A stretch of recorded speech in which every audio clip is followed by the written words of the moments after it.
صل وسلم بارك على سيدنا شفيعنا حبيبنا نبينا مولانا محمد بارك وسلم. الحمد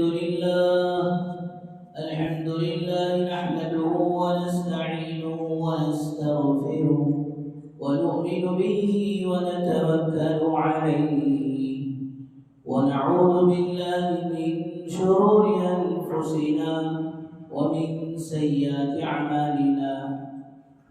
من يهده الله فلا مضل له ومن يضلله فلا هادي له. ونشهد أن لا إله إلا الله وحده لا شريك له. ونشهد أن سيدنا وسندنا مولانا محمدا عبده ورسوله. أما بعد فأعوذ بالله من الشيطان الرجيم. بسم الله الرحمن الرحيم. يا أيها الذين آمنوا أنفقوا مما رزقناكم من قبل أن يأتي أحدكم الموت. وقال رسول الله صلى الله عليه وسلم: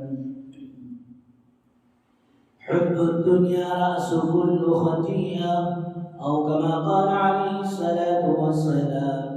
وقال رسول الله صلى الله عليه وسلم: من بنى لله مسجدا بنى الله له بيتا في الجنة، أو كما قال عليه الصلاة والسلام. رب اشرح لي صدري ويسر لي أمري واحلل عقدة من لساني يفقهوا قولي. اللهم صل على سيدنا محمد وعلى آل سيدنا محمد بارك وسلم في كلام أولنا. اللهم صل على سيدنا محمد وعلى آل سيدنا محمد بارك وسلم في أوسط كلامنا. اللهم صل على سيدنا محمد وعلى آل سيدنا محمد بارك وسلم في آخر كلامنا. بزرگان محترم و معزز سامعین کرام، اللہ جل جلالہ عمل والوں کا احسان کرم فضل ہوا کہ اللہ تبارک و تعالیٰ نے ہم سب کو اپنے گھر تک آنے کی توفیق و سعادت نصیب فرمائی اور کچھ دین کی باتیں کہنے اور سننے کی توفیق و سعادت نصیب فرمائی. درود و سلام نازل ہو آقا مدنی تاجدار مدینہ احمد مجتبی محمد مصطفیٰ وجہ کائنات محسن انسانیت سرور کونین رحمت للعالمین کاری کملی والے آقا محمد عربی صلی اللہ علیہ وسلم کے ذات عالی پر. بزرگان محترم، اللہ تبارک و تعالیٰ نے دنیا میں جو نعمتیں دی ہیں ان نعمتوں میں سے ایمان اور اعمال صالحہ کے متعلق چند باتیں سامنے آتی رہی ہیں. اس کے علاوہ دنیاوی ضروریات کو پورا کرنے کے لیے اللہ تبارک و تعالیٰ نے مال کی نعمت بھی اپنے بندوں کو عطا کی. مال اگر نہیں ہوگا تو آدمی اپنی ضروریات کو پورا کرنے میں پریشان رہے گا. مال نہیں ہے تو ایک گھر نہیں بنا سکے گا، اور پھر گھر نہیں ہے تو اس سکون کی زندگی میں نہیں گزار سکے گا. تو یہ مال اللہ کی طرف سے ایک نعمت ہے. قرآن مجید میں اللہ نے فرمایا: المال والبنون زینت الحیات الدنیا کہ مال اور یہ اولادیں دنیا کی زینتیں ہیں، دنیا کی رونقیں ہیں، لیکن مسئلہ یہ ہے کہ مال کو صحیح طریقے سے کمایا جائے اور پھر صحیح طریقے سے خرچ کیا جائے۔ کمانے کا طریقہ بھی صحیح ہو، خرچ کرنے کا طریقہ بھی صحیح ہو۔ آدمی خرچ کر رہا ہے خیر کے، بھلائی کے، اچھے کاموں میں، لیکن اگر کمائی کا طریقہ غلط ہے تو پھر دوستو وہ مال اس کے لیے باوجود خرچ کرنے کے راہ خدا میں وبال ہے۔ یا پھر یہ کہ اس کی دوسری قسم کہ آدمی کما رہا ہے تو ماشاءاللہ حلال اور پاکیزہ مال کما رہا ہے، لیکن خرچ کے راستے غلط ہیں، فضول خرچی کر رہا ہے، اسراف کر رہا ہے، یا پھر مال کو خرچ کرنے کی جگہ خرچ نہ کیے بغیر روک کر رکھ رہا ہے، یا اس سے بڑھ کر اپنی آخرت کو برباد کرنے پر خرچ کر رہا ہے، تو یہ مال بھی میرے بزرگوں اس کے لیے وبال ہے۔ آج ساری دنیا کا ماشاءاللہ نعرہ ہے کہ پیسہ کماؤ، پیسہ جماؤ، پیسہ بناؤ۔ وہ کتنا کمائیں، کتنا جمائیں، کتنا بنائیں؟ تو لوگ کہتے ہیں جتنا قارون نے بنایا۔ گزشتہ جمعہ سے کیا گیا کہ اس قارون کا حشر کیا ہوا؟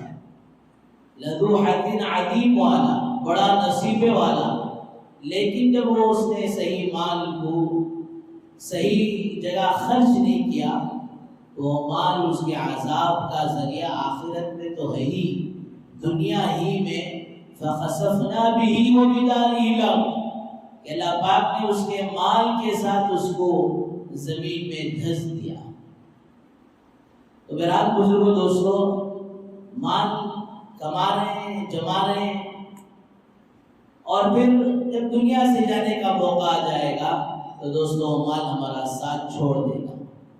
کفن میں نہ تو جیب ہوتی ہے، نہ قبر میں کوئی الماری ہوتی ہے۔ اب ماشاءاللہ اتنا یہ مال کا عاشق تھا، اتنا محبوب تھا، اب وصیت بھی کر دیا کہ میرے مرنے کے بعد یہ مال میرے ساتھ بھیج دو۔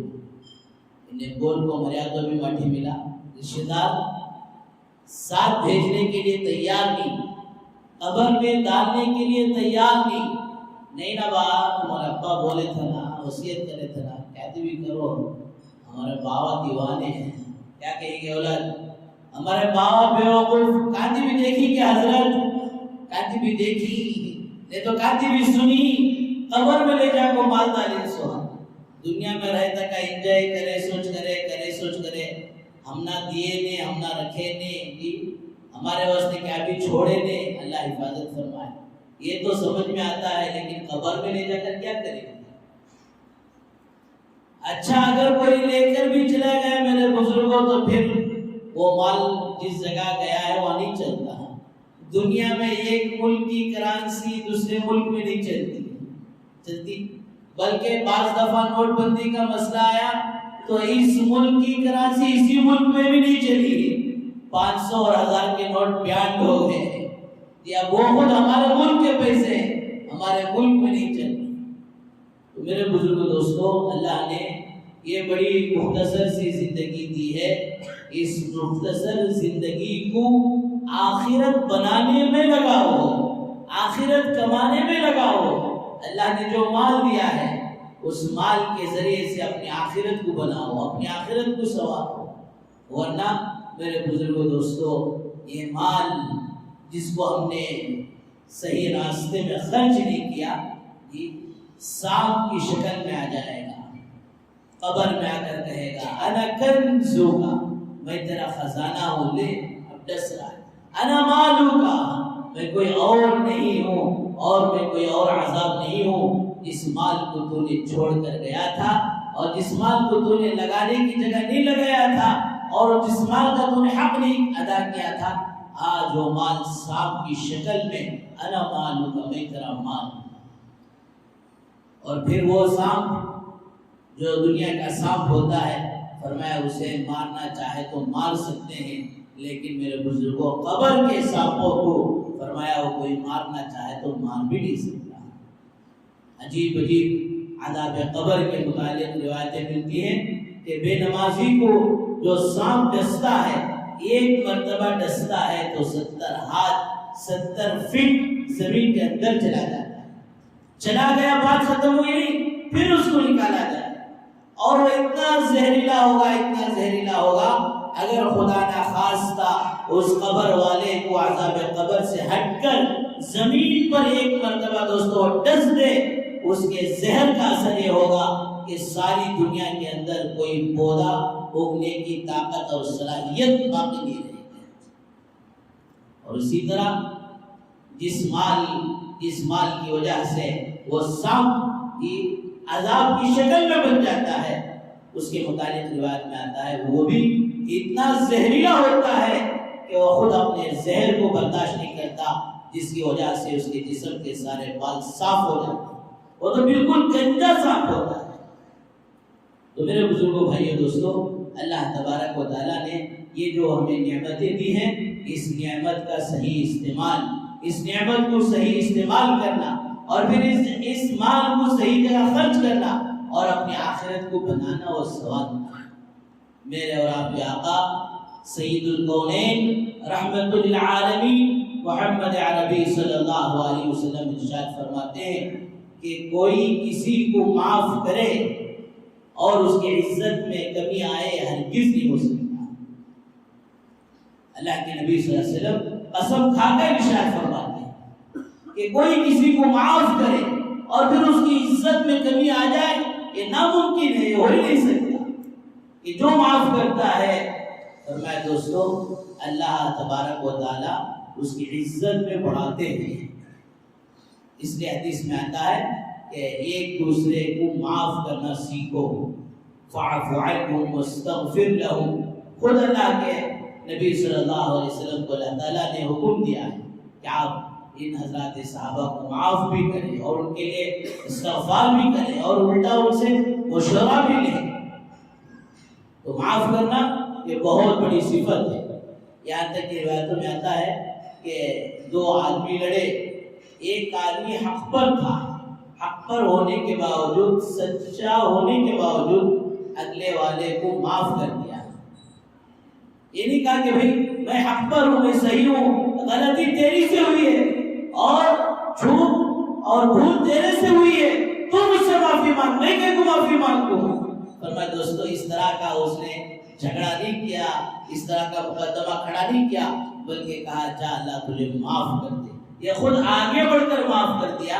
تو روایتوں میں آتا ہے کہ اللہ پاک کی جنت کے بیچوں بیچ اس کے لیے محل بنائیں گے اور پھر جنت کی حوروں کی لائن کھڑا دیں گے، اور اس سے کہا جائے گا اس حور کو تو پسند کرے، اسے پسند کر لے، اسے تیرے ساتھ نکاح کر دیا جائے۔ اور دوسری بات اللہ کے نبی صلی اللہ علیہ وسلم ارشاد فرماتے ہیں کہ کوئی آدمی مال خرچ کرے اور خرچ کرنے کی وجہ سے اس کے مال میں کمی ہو جائے، ایسا ہرگز ہو نہیں سکتا۔ مال اللہ کے راستے میں لگائے اور پھر اس مال کے لگانے کی وجہ سے، خرچ کرنے کی وجہ سے دوستو پھر مال میں کمی ہو جائے، ایسا ہرگز نہیں ہو سکتا۔ الشیطان یعدکم الفقر ویأمرکم بالفحشاء۔ شیطان تو ڈراتا ہے بھائی تو مت لگا، تو مت نکال، تیرا بینک بیلنس کم ہو جائے گا۔ اللہ کہتے ہیں واللہ یعدکم مغفرۃ منہ وفضلا۔ اللہ پاک کا وعدہ کہ مغفرت کا ہے، اس مال کے ذریعے سے اللہ پاک تمہاری مغفرت فرمائیں گے، اور پھر فرمائیں کہ اس مال کے خرچ کرنے کی وجہ سے اللہ تبارک و تعالیٰ تمہیں اور دیں گے۔ حضرات صحابہ کرام رضی اللہ عنہ اجمعین کا دوستو یہ مزاج تھا، ان کی زندگی کا رخ تھا۔ وہ تو ہر خیر کے کام کو تلاش کرتے تھے، ہر تقاضے کو تلاش کرتے تھے، ہر بھلائی کے راستے کو تلاش کرتے تھے اور پھر خرچ کر دیتے تھے۔ اور میرے بزرگوں دوستو مومن ہوتا بھی ایسا ہی ہے کہ کبھی بھی خیر کے کام سے، بھلائی کے کام سے اس کا پیٹ نہیں بھرتا۔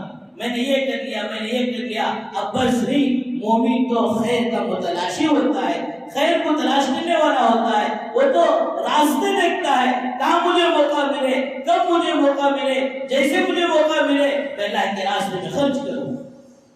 مومن خیر سے، مومن کا پیٹ دوستوں خیر سے کبھی نہیں بھرتا۔ حضرت صحابہ کرام رضی اللہ عنہ اجمعین کا یہ مزاج تھا، وہ تلاش کر اللہ کے راستے میں دل لگایا کرتے تھے۔ اور اللہ معاف فرمائے، ہم نے دنیا کو اتنا محبوب بنا لیا اور ہم نے اسی دنیا کو سب کچھ سمجھ لیا۔ علماء نے لکھا ہے کہ ایک جگہ ایک گاؤں کا مزاج تھا کہ وہ کسی اپنے بادشاہ کو بادشاہ بنا لیتے تو 60 سال اس کی عمر ہوئے تک کہ اس کی بادشاہت چلتی، 60 سال کے بعد اسے ریٹائر کرتے۔ ریٹائر بھی کیسا کرتے؟ لے جا کر جنگل میں پھینک دیتے، اور پھر اس کے بعد دوسرا بادشاہ، نہ کونسلنگ، نہ اسمبلی، نہ ووٹنگ، نہ الیکشن، کیبنٹ، صرف ایک سلیکشن تھا۔ کیا پورے لوگ گاؤں کے کنارے پر کھڑے ہوتے، جو سب سے پہلے گاؤں کے اندر کوئی داخل ہوتا تو اسے پکڑ کر دوستوں بادشاہ بنا دیا جاتا۔ ایک غریب فقیر صبح گاؤں میں داخل ہوا تو سب نے اٹیک کیا، پکڑ لیا اور بادشاہ کی کرسی پر بٹھا دیا۔ یہ پریشان، ارے بھئی یہ چاند کیسے لگ رہے ہیں، میرا تو روٹی کا مسئلہ تھا، یہ ایک وقت کا مسئلہ تھا، یہ بادشاہ کی کرسی۔ پوچھا وجہ کیا ہے؟ کہا 60 سال کی عمر تک تمہیں بادشاہ بنا اور بادشاہ بن کر رہنا، اس کے بعد لے جا کر تمہیں جنگل میں پھینک دیا جائے گا۔ اوہو، یہ آپ کا طریقہ کار ہے؟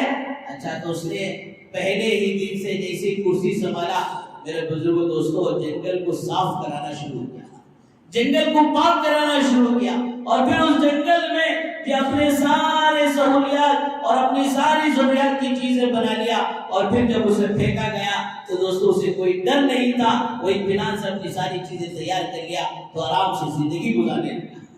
تو اسی طرح حضرات علماء نے اس واقعے کو لکھ کر یہ بات لکھتے ہیں کہ ہم بھی اپنی ذات کے بادشاہ ہیں، ہم بھی اپنی زندگی کے بادشاہ ہیں، ہم بھی اپنے گھرانے کے بادشاہ ہیں، اللہ نے جو نعمتیں دیا ہے اس کے ہم بادشاہ ہیں۔ ہم بھی دیکھ لیں کہ ہم نے اپنی قبر کو ویران بنا کر رکھا ہے یا سجا کر رکھا ہے، ہم اپنی آخرت کو ذرا دیکھ لیں کہ ہم نے وہاں کی تیاری کر رکھی ہے یا اسے ویران کر رکھا ہے۔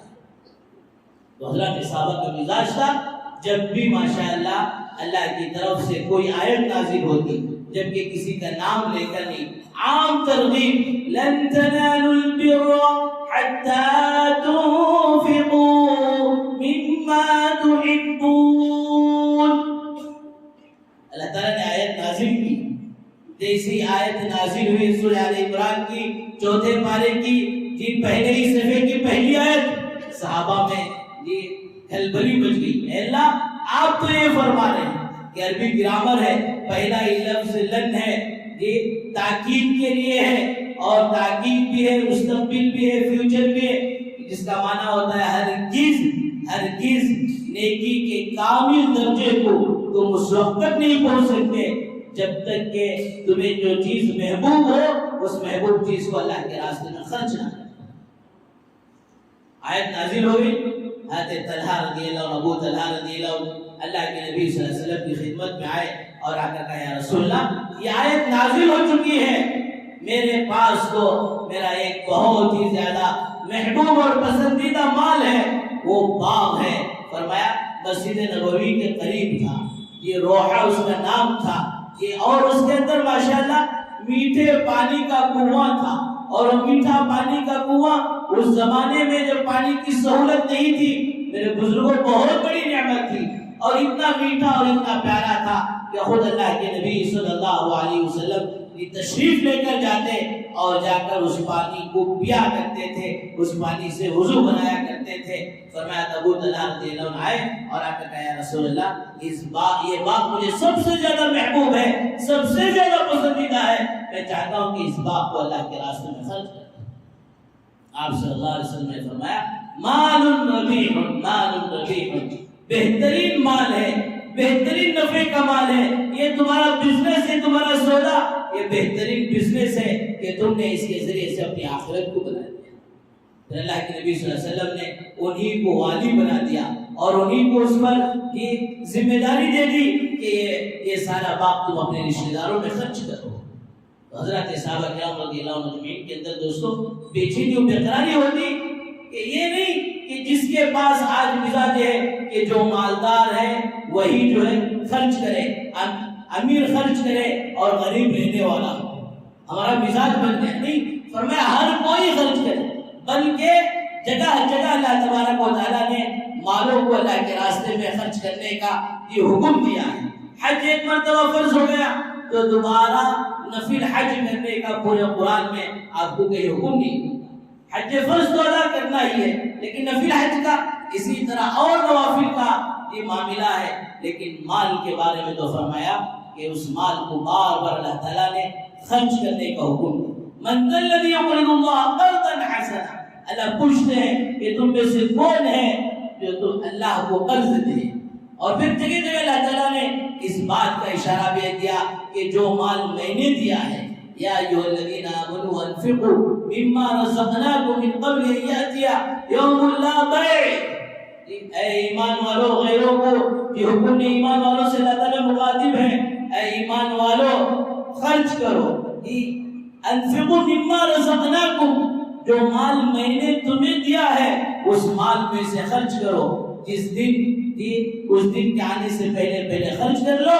آیت الکرسی کے اوپر والی آیت، جس دن خرید و فروخت نہیں چلتی، جس دن بزنس نہیں چلتا، ولا خلا، اور فرمایا اس دن نہ تو کوئی دوست کسی کے کام آئے گا اور نہ تو کسی کی سفارش اس دن جو ہے کام آئے گی. فرمایا اس دن کے آنے سے پہلے اللہ کا دیا ہوا مال اللہ کے راستے میں خرچ کرو.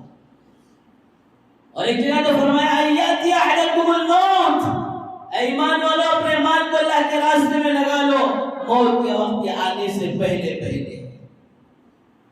فیقول رب لولا اخرتنی الی اجل قریب فاصدق واکن من الصالحین.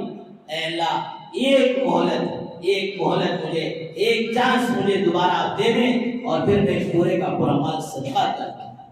حتی اذا جاء احدهم الموت قال رب ارجعون، اے اللہ ایک مرتبہ واپس لوٹا دے. لعلی اعمل صالحا فیما ترکت کلا انها کلمۃ هو قائلها ومن ورائهم برزخ الى یوم یبعثون.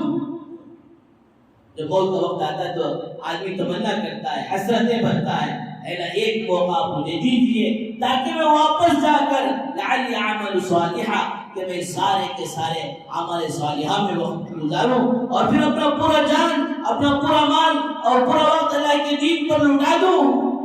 اللہ کہتے ہیں کلا، ایسا ہرگز نہیں ہو سکتا. گھروں سے دودھ ایک مرتبہ نکل گیا تو واپس دوستوں جس طرح جانا ناممکن ہے، اسی طرح زندگی ایک بار زندگی میں مہلت ملنے کے بعد دوبارہ زندگی نہیں ملے. اللہ کہتے ہیں تاکید کے ساتھ کلا، ہرگز نہیں، انہا کلمۃ هو قائلها، وہ تو ایک ایسے ہی اس کا جملہ ہے، وہ تو بکتے جا رہا ہے. ومن ورائهم برزخ الى یوم یبعثون، اور اب تو اس کے پیچھے برزخ کا عالم شروع ہوگا. تو میرے بزرگوں دوستو بھائیوں، حضرات صحابہ کا یہ مزاج تھا اور خرچ کرنے والے کو اللہ تعالیٰ ظاہر ہی کرتے. حضرت شیخ لکھے ہیں کہ مدینہ طیبہ کے اندر ایک صحابی رضی اللہ عنہ 2 رکعت نماز پڑھے. نماز پڑھنے کے بعد ماشاءاللہ ان کے باغ میں پانی کی ضرورت تھی، جس کی وجہ سے فرمایا کہ 2 رکعت نماز پڑھنے کے بعد ماشاءاللہ بادل چھایا اور صرف ان کے باغ کے حد تک کی بارش نازل ہوئی اور اس سے ہٹ کر کہیں بارش نازل نہیں ہوئی. صحابہ نے تعجب سے پوچھا بھئی اللہ کے ولی، یہ تمہارا یہ کون سا عمل ہے، یہ تمہارا کیا خاص عمل ہے جس کی وجہ سے اللہ کے ایسی تمہارے ساتھ نصرت اور مدد ہے؟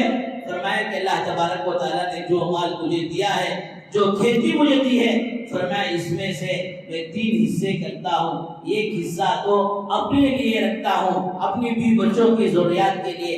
ایک حصہ سے میں اپنے رشتہ داروں کو ماشاءاللہ، اپنے خاندان کے غریبوں کو، یتیموں کو، بیواؤں کو، مسکینوں کو، اپنے خاندان کے تمام افراد کو یہ دوسرا حصہ صدقہ کرتا ہوں اور تیسرا حصہ اسی پر پھر انویسٹ کرتا ہوں، اسی پر پھر ماشاءاللہ لگاتا ہوں. فرمایا یہی وہ یہ ماشاءاللہ اللہ کے راستے میں ایک تو دوستوں وہ اپنی کھیتی میں لگا رہا ہے، وہ بھی اس کا ہے، اور ایک حصہ تو اپنی بیوی بچوں کے لیے، اپنی ذات کے لیے، وہ بھی اس کا ہے.